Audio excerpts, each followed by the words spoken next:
pour acheter un gâteau 4 quarts ou, parce que j'appelle ça, on peut passer, c'est comme un dessert de restant. Si vous avez fait un beau gâteau blanc qui en reste, ça peut arriver, hein? Et là, ce qu'on fait, c'est qu'on prend le gâteau blanc, mettons que c'est un restant de gâteau blanc, on se fait des tranches pas trop épaisses. Là, on va être fancy, bien, on va prendre l'emporte-pièce, comme ça, puis on va le mettre dans le fond, comme ça fait un rond parfait. Mais on pourrait aussi juste mettre des morceaux de gâteau. Mais là, je vais les tremper dans le Grand Marnier.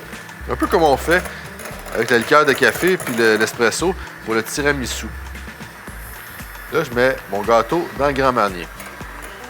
Ça, juste ça, c'est bon. Mais après ça, il faut... En fait, avant ça, il aurait fallu que je parte ma compote de canneberge. Canneberge congelée, ça, c'est l'équivalent comme d'un sac de canneberge congelée que je mets dans un chaudron, doucement. On va les faire éclater. Tu sais, c'est super acide, la canneberge. Fait que c'est pas toujours le fun. En fait, c'est pas le fun comme ça. Mais avec un peu de sucre, ça devient le fun. Fait qu'on va mettre un peu de sucre là-dedans. Vous pourriez mettre du sirop d'érable. On fait une confiture dans le fond. Puis là, ça, on va laisser ça compoter.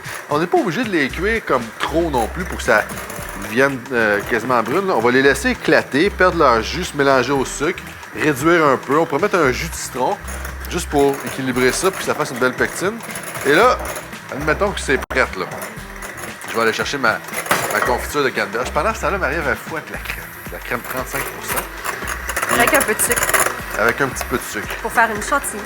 Pour faire une chantilly. Et là, ici, par hasard, j'ai une compote de canneberge qui était prête. Et là, je vais vous montrer, parce que quand je dis de pas trop cuire la compote de canneberge, c'est qu'on arrive à une texture où on comprend encore que c'est la canneberge et que c'est beau. Bon, on sent encore un petit peu le fruit comme ça. Il éclate. Là, il y a l'acidité du sucre. C'est là que c'est bon. Et là, crème anglaise. On l'a préparée en avance. Elle est vraiment belle. Est-ce qu'on a-tu encore la vanille en pote, là? Le caviar? Ouais. J'aurais aimé ça le montrer. Maintenant, on peut trouver de la vanille en gousse, mais ils vendent un petit pot, je vais vous le montrer, là. Attendez. Ils appellent ça du caviar de vanille. En fait, c'est juste l'intérieur de la gousse de vanille qu'on achète déjà gratté en petits pots. C'est pas super dispendieux, c'est une dizaine de dollars. Il faut le chercher, le produit, mais c'est vraiment, vraiment utile. Puis ça se referme, on met ça au frigo dans la dépense, puis c'est fini. Et là, ici, on voit qu'il y a plein de vanille dans la crème anglaise. Les recettes sont sûres. Marie-Ève est partie. Marie-Ève n'est plus là. Donc, ils m'ont laissé tout seul. Marie-Ève est apparue. Je suis allée chercher le caviar de vanille. Regardez, c'est comme ça ici.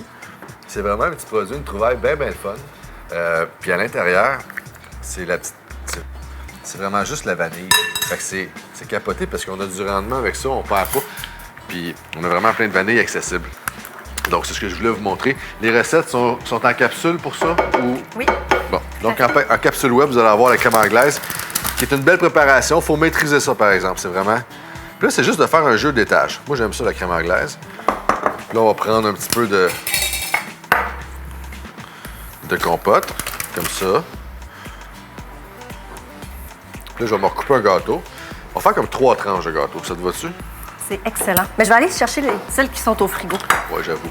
Parce qu'on en a des fêtes. Puis ça, c'est le fun de le faire en avance, ce dessert-là, parce que c'est comme si ça allait se mélanger puis ça allait être encore meilleur.